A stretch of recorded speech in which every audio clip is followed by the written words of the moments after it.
Mr. Jeffrey, thank you ever so much. Ladies and gentlemen, welcome to this webinar on how to develop resilience with emotional intelligence. The great thing about my name is that I have two concrete nouns in English, so it allows me to develop a logo. My first name, Robin, is associated with a small bird that's found in the gardens of Europe. It's quite territorial, it's quite aggressive, and it has a red breast, and it's often found around this time in gardens, and it's contrasted against the snow that we have where I live. I like the idea of the robin being associated with my name, but I'm not too sure I like its behaviours.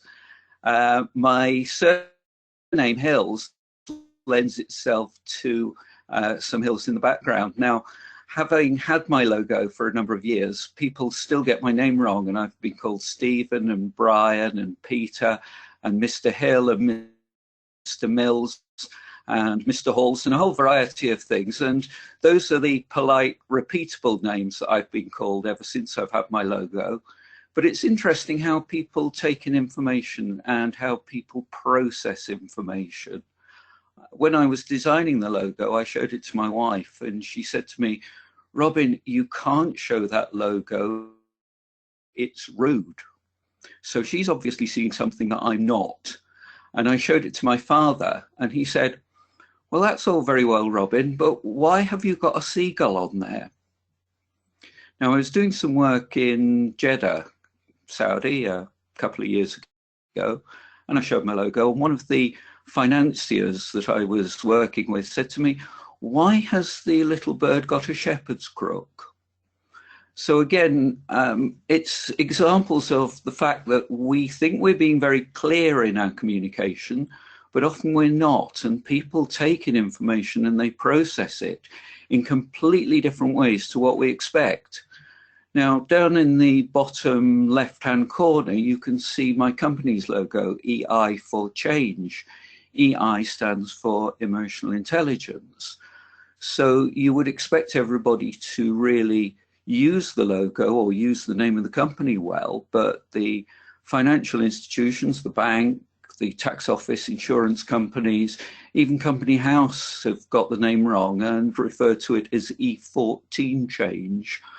I suppose we can forgive them because most of the time they're used to working in numbers, but emotional intelligence is what my company specializes in, and you would expect that that would be inherent within the logo, but obviously other people think otherwise. Let's have a look at what I'm going to cover during the course of this webinar. First of all, we're going to have a look at resilience. What is resilience? Now, I've got some very specific views on resilience, which I will share with you, having done a lot of research in this area over a number of years. And I have found that when I've been presenting these ideas on resilience, they make a lot of sense to people, yet people really go back to then thinking about resilience in a certain way. And we'll look at that as we go through the webinar. What is emotional intelligence? We'll have a look at what that is and what it means. And we'll look at how emotional intelligence relates to this construct that is resilience. And then to finish off the webinar before questions and answers, we'll have a look at developing resilience, how you can develop your resilience with some hints and tips around certain aspects of developing resilience. So here is a job advert. Master of the universe. We are looking for candidates who possess an unshakable certainty about what is right and wrong and how everyone should be. Part-time hours to suit applicant, exorbitantly high salary with full benefits. I'm sure there's a pension in there, a final salary pension, but I'm sure there's a share option scheme in there, holiday in demand, and as much chocolate as you can eat. If I found that job, I would be applying like everybody else to the website, which if you have a look at it, it's www.fantasyland.com. These sort of jobs do not exist. And what we're looking at here is this ideal that everybody has to conform to our way of working and our way of thinking. We know what's right, we know what's wrong, and everybody else should be that way.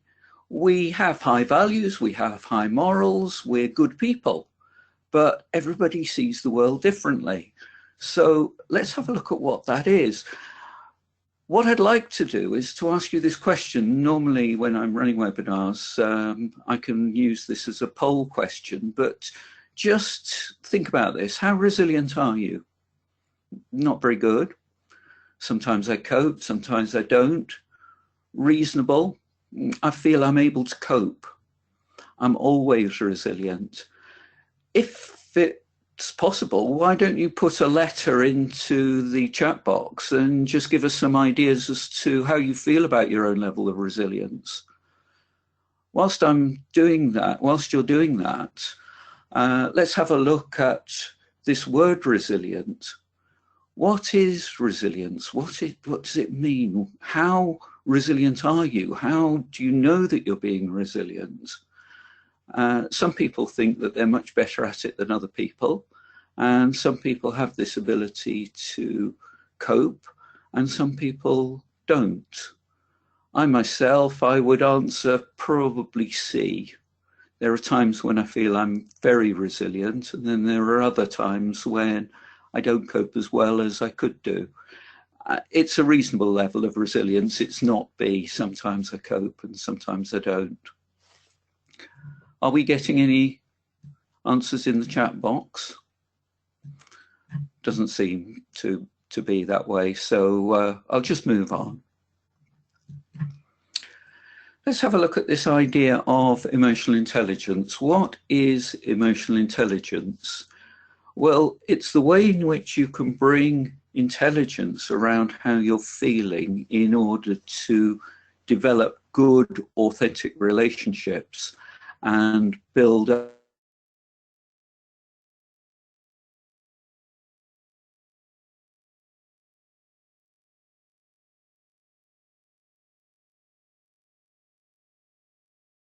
experience the world. It's what goes on inside your head. So the first component of emotional intelligence is around self-awareness. What are your strengths? What are your limitations? How do you express these? And how do you show them to the outer world? What is it that people see of you? Self-regulation is all around working with your emotions. How capable are you at managing your emotions, identifying your emotions, working with your emotions, and using your emotions in a way which will help you to make good quality decisions and to build up these high quality relationships? The next component of emotional intelligence is the outer world. And the outer world consists of empathy. It's how you look at and how you see the world through other people's eyes. How can you pick up on what it is that they're perceiving? How can you work with what it is that they are thinking and what it is that they're feeling? And then the other component is around social skills. And these are your abilities to interact with people on a one-to-one basis, in small groups, or in large teams. Now, combining your social skills and your empathy is the way in which you engage with other people in the world. And this is the interaction that you have with other people. And this is where your emotional intelligence comes to the fore. So let's have a look at resilience. What people see is what people see of you. They see things above the iceberg. However, below the iceberg, we all have a whole host of different things going on that people are just not aware of. Let's have a look at these in a little bit more detail. Just some examples here. Let's have a look at them all in turn. The first one is we all have and enjoy days away, holidays. And we've got to plan for these. We've got to take time off work. We've got to work around how we're going to afford the holiday, who's going to come with us, where we're going to stay, what we're going to do when we get there. We all take flights from time to time, whether we're going on holiday or whether we're taking flights for work. And the flights require booking. We then have to look at how we get to the airport. We then have to check in. We have to put our bags through. We have to sit around waiting for our flights. Going on flights can be quite stressful. What about children? I'm sure most of you have children in your family somewhere, even if you don't have children of your own. Children have a need for education, and you have to work around the things that your children need. They occasionally have birthdays. Certainly if you have a new baby, it can be very, very stressful because you really have to really construct your life around the new baby. It won't do what it is that you tell it to. You have to do what the baby is telling you. We all have houses. We either rent, we either buy, but we have to make arrangements to live somewhere. And often these places need decorating, they need tidying, they need cleaning. Who's going to do that? We all have to do it. We all have to eat. And in order to eat, we have to buy the food that we need, and we have to prepare it, and we have to clear up afterwards. Most of us will be driving. And if we have an accident, we've got to sort that accident out. We've got to repair the car, and no doubt we have to talk to our insurance companies. We all have elderly parents that will require looking after in some way, shape or form. They will probably have health issues that we need to work around. We all get involved in traffic, and that can be quite stressful, particularly if we end up being stopped at every set of traffic lights or there's an accident on the way. How many of us have pets? How many of us have health issues which require us to get our prescriptions, go along to the doctor, get things checked out? I myself am mildly to moderately deaf. I wear hearing aids, so I actually have to arrange to go down to the audiology clinic every so often to get my hearing checked. That has to be built into my work. I also have to go along and get new batteries from time to time. Death can occur, and it can be quite unpredictable at times, and it doesn't occur according to what we want and when we want. It just happens. We often are wondering what we're doing and what we're about and where we're going, and this often has some impact on the way in which we interact with people. Again, going to come back to health issues. We have to work with our health, and we have to manage our health in appropriate ways. Other examples: getting our eyes checked, going along to the dentist. All of these things have to be built into our lives. We have to take exams, and more often than not, we have exams that are vitally important for the work that we do, regulatory issues and keeping up to date. Religious holidays come in. You have two Eids, we have Christmas, you have Ramadan to work around, and fasts, and that will affect the way in which you're working with people and your resilience. And then there's the stress and strain of working with finances. Have you got enough money? Have you got enough money to see you through to the end of the month? We all have to do washing and ironing and be presentable. And also there's social media and mobile phones. We've all got one of those, and we all utilize it. And I'm sure there are many of you sitting there flicking on your mobile phone while you're talking to me. All of these things, and this is just a small selection of things that go on under the iceberg that people just do not see. And all of these come to affect not only our emotional intelligence, but also our emotional resilience. So let's have a look at what resilience is. We all get exposed to adverse situations from time to time. We all have situations that we have to cope with.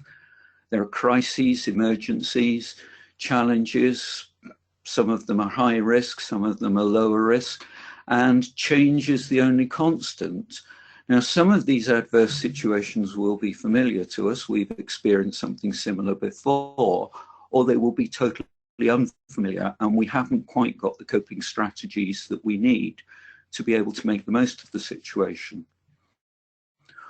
All of these combine to give us our life's experiences, and then we lay down memories, and they affect the way in which we work and the way in which we think about things.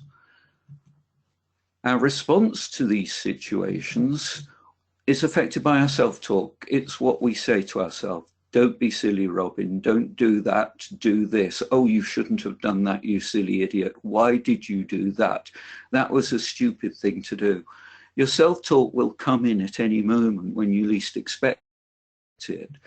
And this drives your thinking, and it drives your feelings. And this is the component of emotional intelligence. Your thinking and your feelings, and the way in which you combine the two, help you to determine the way in which you're going to react to situations. What people will see are your actions. They will experience your behaviors. And all of these will be driven by the decisions that you make. So resilience is something that is often talked about. And I've asked you the question, I've posed you the question, what is resilience? Well, the traditional view of resilience is that it's the ability to recover from or to adjust easily to misfortune or change. It's all about bouncing back.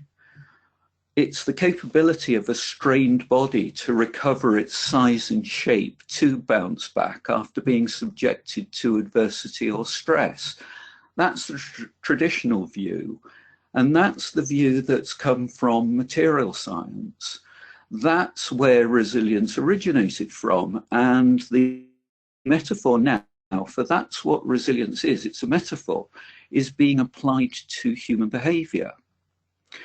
So let me take you back to your teenage years. Let me take you back to school, to some of your science lessons where you were working with bits of elastic and springs, and you were putting weights on the end of the bits of elastic, and you were looking at measuring stress over strain. You were looking at how the force affects the spring. That is resilience. You're measuring the resilience, Young's modulus, by looking at stress over strain. If you're stretching a spring, when it's recovered, you have no idea that it's been stretched unless it's overstretched and it starts to neck and it starts to snap. Now, in those sort of situations, that's not resilience. So resilience really as a metaphor doesn't work when we start looking at human behavior, because we have our memories, we have our experiences, we have our coping mechanisms. And resilience is one of these words that is readily dropped into conversation at every opportunity. Indeed, even our Queen, in her annual message this year, was talking about people who'd experienced terrorist attacks, who she visited in hospital, as having resilience. No, they haven't, because these people are in hospital having just experienced a terrorist attack. They are not showing any resilience. They are actually showing a degree of tenacity. But resilience is something completely different. Let's have a look at what no resilience looks like. Let me introduce you to the squonk. The squonk is a mythological creature which lives in the hemlock forests of Pennsylvania. It's a mythological creature because it actually has a very interesting survival mechanism. If it gets stressed, if it's subjected to any kind of pressure or strain that it doesn't like, it just dissolves into a pool of tears and bubbles. It just completely disappears, and that's it. That's the end of the squonk. Not a great survival mechanism, so that is no resilience. Now, just before I move on, have a look at that hairstyle. Does that remind you of somebody? Just hold that thought. What about too much resilience? Now, most people don't even think about too much resilience, but there are situations where I readily encounter, where I'm going into companies where people at the top of the company, the CEOs, the board of directors, have too much resilience. And what it means is that they have absolutely no empathy. They just adapt to situations very, very quickly. And look, here's an example. They have absolutely no idea of the impact that their behavior has on other people because they completely lack empathy. Now that's where I've seen that hairstyle before. So resilience really is the way in which we critically engage with our environment. So our environment actually then drives our behavior. Our response to adversity and stress depends upon our self-awareness, how we're going to use our strengths, how we're going to use our limitations, and how we regulate our emotions. And the way in which we work with our emotions drive our behaviors.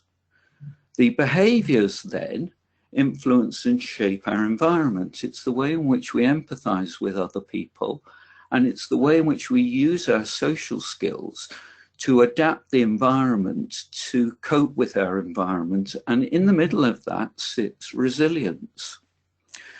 So resilience is a little bit more than just bouncing back. Here's another set of questions that I'd like you to think about. How do you respond to stress? Do you take it out on your family? Do you withdraw into yourself and become quite quiet and reserved and quite reflective? Do you go out and do lots of heavy pumping exercise to burn up your adrenaline? Or do you drown your sorrows in unhealthy activities such as eating or smoking too much, or perhaps having too much coffee? Or do you lie awake at night and dwell on these issues, and at 4 o'clock in the morning, when your hormones are not at the best level, you are in the depths of despair around the things that you're working with? Again, have a think about it and think what it is that you do when you respond to stress. I tend to dwell on things at 4 o'clock in the morning myself personally. So let's have a look at giving you a proper, workable definition of resilience, something that you can take away with and you can really think about. Resilience, it's an ability to accept harsh reality. It's an ability to take an objective view of a situation, take the subjectivity out of it, take any denial or take any emotion out of it. This is the reality of the situation that I find myself in. I've just had my left arm lopped off in an industrial accident. There is absolutely no way I'm going to bounce back. I've just got to accept it. It's not going to be easy. It's a harsh reality. But what is it that I'm going to be able to do to adapt to the situation that I find myself in? Resilience is an ability to find meaning in that adversity, to build bridges from the ordeal in the present to something that will be a fuller, better future. So it's adapting to the situation. And ladies and gentlemen, this is where you can look at your own relationship that you have with God. It's an important point because this helps people when they are looking at resilience. So whatever that is, it will help you in terms of moving forward when you're subjected to adversity. Now, that's not really then just handing total responsibility to somebody else, to your faith, to your religion. It's actually taking responsibility yourself, but knowing that you can find meaning within that level of adversity. And then resilience is this ability to continually improvise, take resources and put them to unfamiliar uses. Look at doing things in a different way and imagining, not imaging, that's a mistake there, imagining possibilities that other people just do not see. So resilience can be developed with one or two of these, but to be truly resilient, it's a case of using all of these in combination and working well with all of these together in order that you can then work with adversity by just accepting the situation you find yourself in, looking to a brighter, better future, and looking at creativity as a way of working within the situation to find new ways of adapting and really enjoying the experience that you're going through, if indeed you can. Now, does resilience have a genetic component? To a certain extent it does. Does genetics then lead to a certain level of personality? To a certain extent it does. But how resilient or how you're going to cope in certain situations, particularly disaster situations, we just don't know until we get there. So in order to develop resilience, here are a number of different ways in which you can work to develop your level of resilience. The first one is to create a personal vision. And in terms of creating a personal vision, know what it is that you believe in. Have a clear vision of what it is that you want to accomplish and what it is you want to achieve. Approach any adversity or stress with a sense of hope, and let your belief and your purpose carry you forward in life. Now, if you're feeling frustrated, if you're feeling inadequate, or if you're feeling anxious, you're not going to be in the right emotional state. The emotions that will help you with this are your levels of self-esteem, its engagement, and its passion. So the way in which you can work with creating a personal vision is to set yourself very clear goals and objectives, focusing on what it is that you want to achieve. You need a plan. Set a plan to accomplish your goals, and ensure that the plan's made up of small, achievable steps. And remain committed, even if events will take you off course. Remind yourself what it is that you want to achieve and why you want to achieve it. And challenge yourself, challenge your own self-limiting beliefs. The next tip that I've got for you is feel in control. So in order to feel in control, it's a case of viewing the world as complex and challenging, but it's filled with opportunity.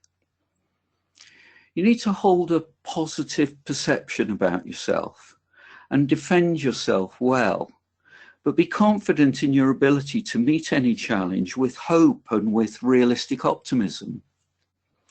Now, you're not going to be able to feel in control if you're feeling hopeless, or if there's a very high degree of discomfort, or if you're feeling very disappointed.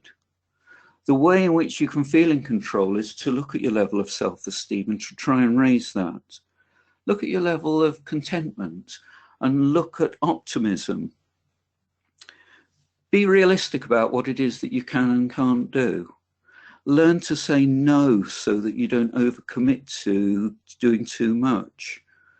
Now, there are going to be times when you're going to be saying to yourself, I can't do that. Challenge your own self-limiting beliefs. Why can't you do it? Set yourself small, achievable goals, short-term goals. Tell yourself you can do it, and go and prove yourself right. And the way in which you can do that is to communicate with other people your intentions and get them to help and support you. And also learn to delegate. The next tip that I've got for you is to be flexible and be adaptable.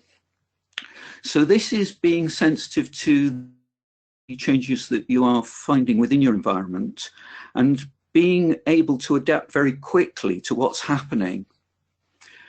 The way to do that is to learn from life constantly. Try not to get stuck in a way of thinking or in a mindset. Remain true to your purpose, your vision, but make room for other people's ideas and for opportunities. What's going to stop you from being flexible and adaptable is fear. Fear of change, disappointment, and levels of anxiety. Emotions that will help you to be more flexible, again, we go back to self-esteem, but it's contentment and it's optimism. Now, change, I've said this earlier, and I'm sure you've heard it many, many, many times, change is the only constant. Anticipate change so that you can be prepared for it with a series of contingencies. The situation that you find yourself in is going to change, so positively move forward when it does, rather than dwelling on what things could have been and how unfair some of these changes may seem. A critical thing about being flexible is to remain focused on your personal goals and adapt around how you want to work and accommodate the changes that are occurring. The next strategy for developing resilience is to get organized.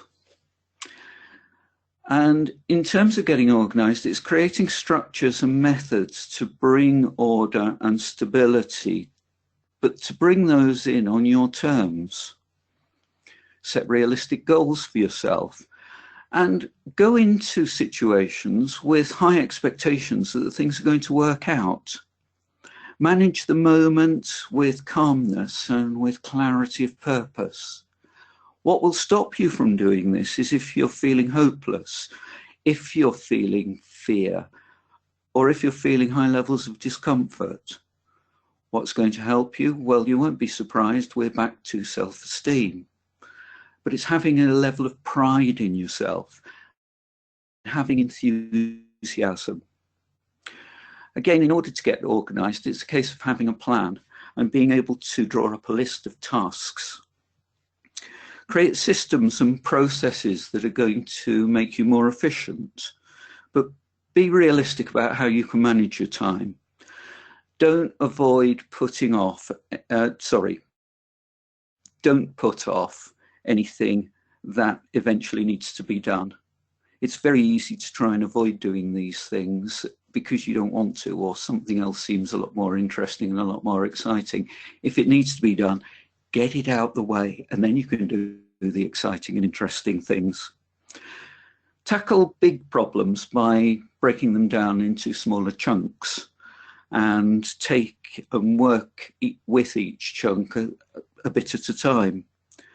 And be aware of anything that you find distracting. So if there is something that's going to be far more interesting for you to do, just be aware of it and just learn to say no. I'll get on with this thing that I don't want to do, and then I can enjoy that. Be able to solve problems. Think critically, creatively, and reflectively. Some tasks may seem to be quite impossible, and challenges and opportunities may arise at times that you think, I would rather not have to deal with these. But look at these as opportunities for learning and growth. You're going to make mistakes, you're going to fail, but use these as opportunities for learning and use them as opportunities for inspiration. Collaborate with other people. They may have some really good ideas that will help you. Now, you're going to come up against barriers, you're going to come up against objections, so anticipate the setbacks and anticipate some of these mishaps and look at ways of working around them. But solve problems really for the long term. What's going to get in the way is if you're feeling angry, if you're feeling hurt, or if you're feeling guilty. But the emotions that you need to try and generate are engagement with other people, which will lead to contentment and to happiness. The way to be able to solve problems is to gather as much information about any particular issue or problem as you possibly can, and define the problem very precisely and accurately, looking at it from an objective viewpoint. Take the subjectivity out. Look at it from different perspectives. How do other people see it? And then generate a number of different options, drawing on from your experience and from the experience of other people. Critically evaluate each of the options and decide which ones are going to work, and then be decisive and start to put some of these agreed actions into agreed plans into action. Get connected. We need to work with other people. Other people are there, they're parts of our lives. Reach out to other people. What is it that they've got to contribute? How can you contribute to them? How can you contribute to their welfare? Give of yourself, build bridges, discover what the common ground is. Be playful and creative, and look at ways in which you can touch other people's hearts. What's going to stop you from getting connected are feelings of loneliness. Again, anger and sadness will get in the way. Getting connected will occur when you're feeling engaged, when you're feeling love, and when you're feeling contented. So look for new opportunities to build up your network. Proactively seek out the chance to engage with different people from different parts of the world, from different cultures, and with different viewpoints. Communicate with them with empathy. Listen. Learn to really listen. Look at ways in which you can get involved and help them with their problems, and be willing to seek support for yourself when life really is getting too much. Closely associated with this is being socially competent. And it's all about having good friendships and good social interactions. And this will help you to seek out other people's ideas and other people's perspectives. It'll help you to develop your empathy and an understanding for others. The way to be socially competent is to share your feelings and to do it in an honest way, and to learn to laugh at yourself. What will get in the way is if you're feeling hurt, or if you're feeling lonely, or if you're feeling guilty. The way in which you can be socially competent is by looking for love, looking for happiness, and looking at being passionate. So evaluate your existing network to ensure that you can draw upon a variety of experiences and skills and different ideas. Keep an open mind. Some people may have different views from you, but keep an open mind to broaden your horizons. Be selective about the type of support that you need, but don't be afraid to ask for it. Ask for help both on a practical and an emotional level. And I'm going to come back to it. Enjoy humor as a part of your social interactions. Life is for living, and life is there to have fun. So make the most of that. And then the final component is to be proactive. We know that change is going to happen. I've mentioned it a couple of times.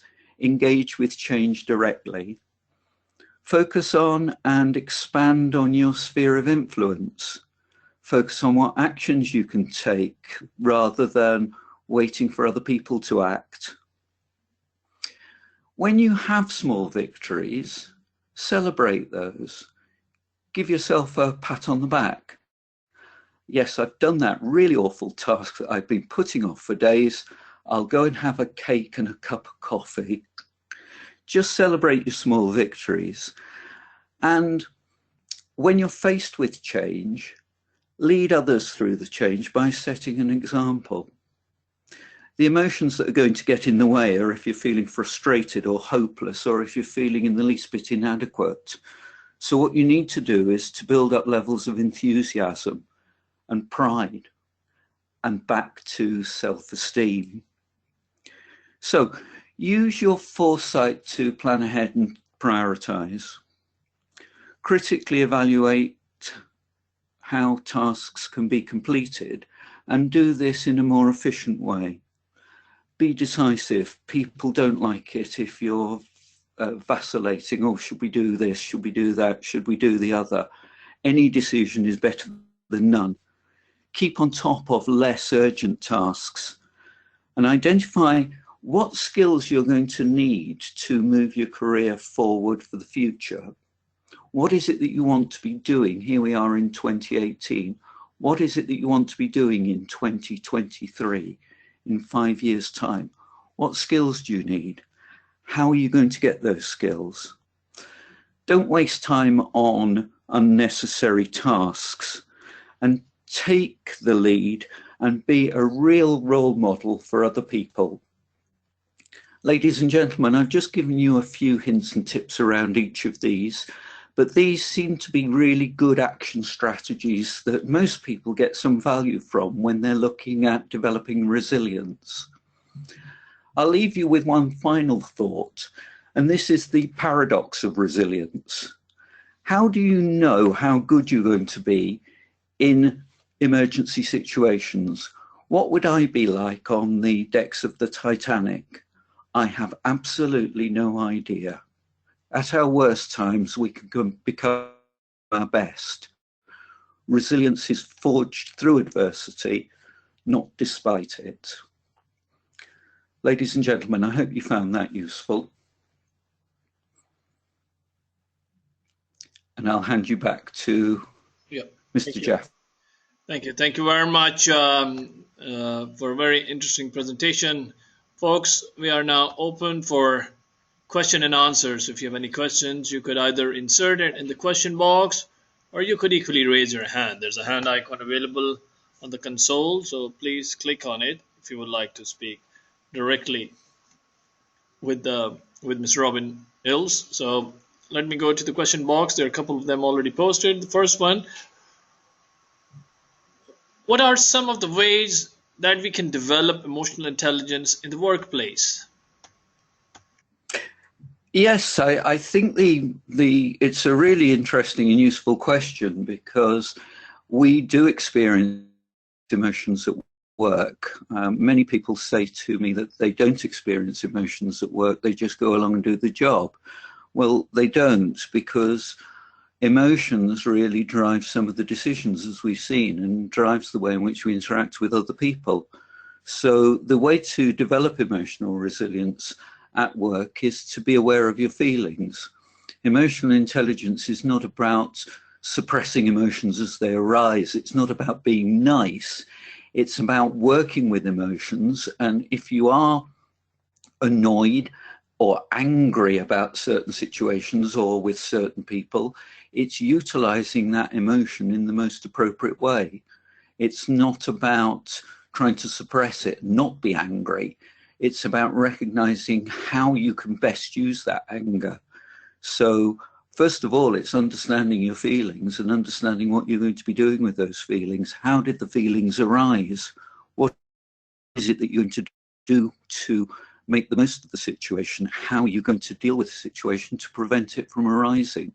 And how are you going to develop and work with your own emotions?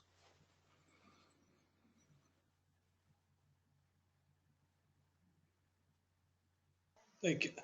Thank you very much. There's one from Rupali Bose. The question is: how do we differentiate between tenacity and resilience? Not clear. Well, Rupali, what a good question. Tenacity, for me, really is not giving up. It's just about accepting the situation that you find yourself in. I think a lot of sports people have tenacity rather than resilience. For me, the resilience piece is more about accepting the situation that you find yourself in, having this deep-seated understanding that you're doing it for a specific purpose and it all contributes to the meaning of your life, and also having this flexibility and adaptability. If the situation isn't working out, go and do something else, go and try something else. Now, it's not about, as I've said, bouncing back. That's what other people will see of you. Oh, that particular person has bounced back, but they don't understand all the emotional processes that you've had to go through in order to get to that point. And I think that that's where the difference occurs. It's having this complexity of emotions, working with those and adapting to the environment, utilizing everything that you've got in terms of your resources to learn and grow through that particular situation. Thank you very much. We have another one from Brother Arif Hussain. How to deal with an emotionally abusive boss? Oh, this one comes up a lot. Is it Hussein? It comes up a lot. How do you deal with an emotionally abusive boss? I can't really give you a simple answer. You really have to look at what it is that you're feeling around the situation. Why is that boss reacting the way in which the boss is reacting? What is it that you're doing? Now, some people, I will go back to my example of too much resilience, do not have any empathy. So a lot of it will be building up empathy and helping that individual understand the impact that their behavior is having upon you, but to do it in an emotionally intelligent way. It's not just a case of going along and showing excessive levels of emotion, be it anger or be it bursting into floods of tears or whatever it may be. But it's being able to control your emotions in such a way that you can really look at helping the individual understand the impact that they are having upon you, and looking at other ways in which they can engage with you in a more positive way. Now, I've got to bear in mind that it's very easy for me to sit here and say this, but when faced with an abusive boss or an abusive individual, how do I react to that situation? Do I take an emotionally intelligent view? It's very, very hard. And I think some other some other things to think about is you're working for that individual because you choose to work the job that you are working in. You've got some choices that you can make around it. You can either choose to leave, get yourself another job, go and find another role within the organization, report upwards. You've got a lot of choices that you can make. It's not easy. I think the easiest and the best way of working with somebody like that is to get some coaching and to have somebody to work with you, to coach you through the situation, and perhaps even make the suggestion that your abusive boss could do with some coaching. Not a very satisfactory answer from my perspective, but I hope it helps. Thank you very much. Let me move to another caller who's raised a hand. We have Brother Muhammad Abaza. Brother Muhammad Abaza, if you can hear us, could you please introduce yourself and ask the question? Yes, I'm hearing you well. Hello, everybody. Do you hear me? Hello, Mohammed. I can hear you. Yes, we can hear you, brother. Yes, Just speak a little bit louder, Brother Muhammad.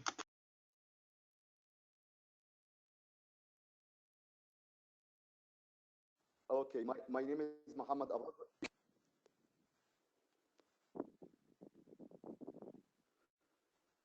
Hello? Yes, brother, we can hear you. Please ask the question. Okay. Hello, Mr. Robin. Thank you for this interesting presentation. Thank you, Mohammed. My question is, can we consider the resilience is a result of our emotional intelligence or not? Is it a result? That's a very interesting question. I think the two are so interconnected and intertwined, it's very difficult to tease one out from the other. In EI for Change, I and my team are qualified to use an emotional intelligence assessment called the EQI 2.0. And within the EQI 2.0, it looks at the inner world of self-awareness, self-perception, and emotional regulation. It looks at the outer world of interpersonal relationships, but it also looks at decision-making and stress management. Now, the stress management is further broken down into optimism, flexibility, and stress tolerance. It's not actually broken down into resilience. Now, we could say that stress tolerance and resilience are very, very similar. We could argue that. I would not necessarily go along with it because I think resilience is a lot more complicated. But I think what we can see from that, Mohammed, is that the two are so very much intertwined that you can't be highly emotionally intelligent if you don't have a good capacity for emotional resilience, and you do that by managing stress in the most appropriate way. However, got to come back to saying this, we need to get it in balance. We don't need to have too much, because if we have too much, it lends itself to inappropriate behaviors. So we've got to learn through our emotional intelligence to adapt each of the components that we've got of emotional intelligence to the environment that we find ourselves in, the people that we're working with, and the way in which we want to move forward. Now, all of this takes a lifetime to achieve, and some people do it really, really well, and I aspire to be like that, and some people just don't get it at all. Yes, thank you. Well, thank you very much, Brother Muhammad, for asking the question. Now let me go to another one from Brother Sami Al-Jui. The question is, if the worst times makes me better, this means that the worst times are my best interest than the good times. Am I right? No, I think we need to look at getting the best times. At our worst times, it's the situations that we find ourselves in, the really, really, really complex, challenging situations. This is our opportunity for learning. This is our opportunity for growth.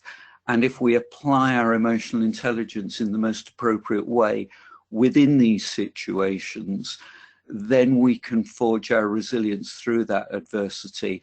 And the resilience that we get is because we've come through that rather than despite it. So I would not say that at our worst times, they're the best times for us to aspire towards. But when we go through complex things, now most of us are not going to experience an aeroplane crash or the death of a child or our house burning down or a whole host of various different things. Now, in those kind of situations, should we ever find ourselves in those situations, we learn a lot about ourselves and we can come through it and we can be better people because of it. So I think it's a case of looking at all these kind of situations as and when they do arise and look at them as opportunities to be able to build upon our meaning in life and say, hey, I'm now in a better position to be able to help and support other people if they go through similar kind of circumstances. Again, a difficult question to answer, but I hope that helps. Thank you very much. I'm just gonna take one last question from Tradisi Halal Mart. The question is, what is the relation between spiritual strength in building an emotional resilience? Now, this is a fascinating question, and I am very, very interested at finding out what that answer is going to be as we move into the next decade, because I think spiritual intelligence will be as important as emotional intelligence moving forward. Now, I've spoken during my talk around our relationship with God. It doesn't necessarily mean to say that you have to be a religious person. It's understanding spirituality. It's understanding that life is bigger and it's more complex than we will ever know. And accepting that level of wonder and making the best of it and really enjoying the learning that we can find by engaging in life in the most appropriate way.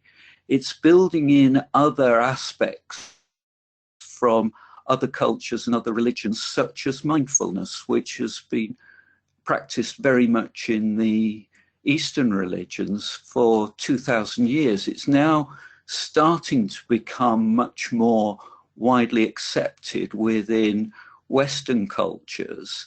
And it's a fundamental part of spiritual intelligence. And I think that this is going to be far more important than emotional intelligence, but I don't think the world's there at the moment. What I'm seeing is the world is becoming less emotionally intelligent. And as that's happening, unfortunately, it doesn't lend itself to spiritual intelligence. I think what we've got to do is to strive to be as emotionally intelligent as we can, help other people and help people to learn and develop it. And through that, develop our own level of spiritual intelligence. All right, that really brings us towards the end of the webinar. Any quick concluding remarks that you would like to give, Mr. Hill, before we dismiss that? No, I really would like to thank everybody for the fantastic opportunity that I've had to develop the emotional resilience debate with everybody from Mile. And thank you, Mr. Jaffrey, for your help and support in allowing this to happen. So thank you indeed once again for your time, and I really want to thank you on behalf of the Madinah Institute for Leadership and Entrepreneurship for taking the time to deliver this live webinar through our platform. So once again, thank you very much, and thank you all of those who participated in this webinar. Indeed, it turned out to be quite an interactive session for all of us, so thank you for asking the questions. And please be informed that we are recording this webinar, so please stay tuned to webinar.mile.org to learn about our upcoming programs and equally to access the recorded versions. So with that note, I would like to end and conclude. So you all have a good day, good afternoon, good evening, wherever you are calling from. Wassalamu alaikum wa rahmatullahi wa barakatuh. Thank you very much.